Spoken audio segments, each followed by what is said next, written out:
શ્યામ કુમારના નમસ્કાર. આજના વિડીયોમાં આપનું સ્વાગત છે. તો ચાલો દરરોજની જેમ આજે પણ મેળવીએ ઉપયોગી જાણકારી, પણ ચેનલને સબસ્ક્રાઇબ કરવાનું ભૂલતા નહીં.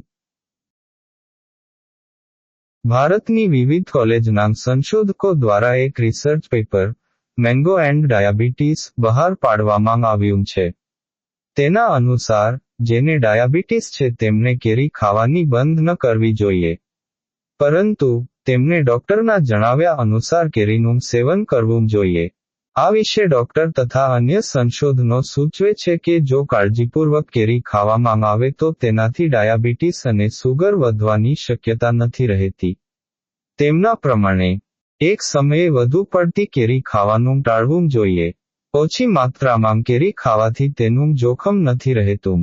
એક વ્યક્તિ દિવસ દીઠ 100-150 ગ્રામ કેરી ખાઈ શકે છે અથવા 50-50 ગ્રામ કેરી દિવસમાં 3 અલગ અલગ સમયે ખાઈ શકે છે.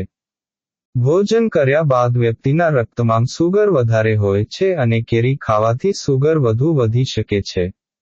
તેથી કેરી મુખ્ય આહાર સાથે નહીં ખાવી. કેરીને ભોજનના સમયની વચ્ચે નાસ્તામાં ખાવી યોગ્ય છે.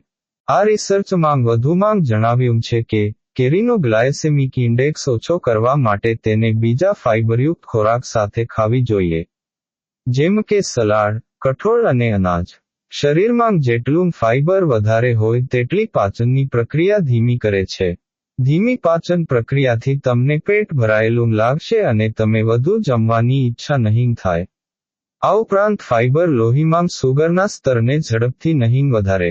કેરીને જ્યારે સમારીને ખાવામાં આવે, ત્યારે વ્યક્તિ એક કેરી ખાય છે, પરંતુ જ્યારે રસ બનાવીને પીવામાં આવે ત્યારે 2-3 કેરીનો ઉપયોગ કરે છે, તેથી તેમાં સુગર વધે છે.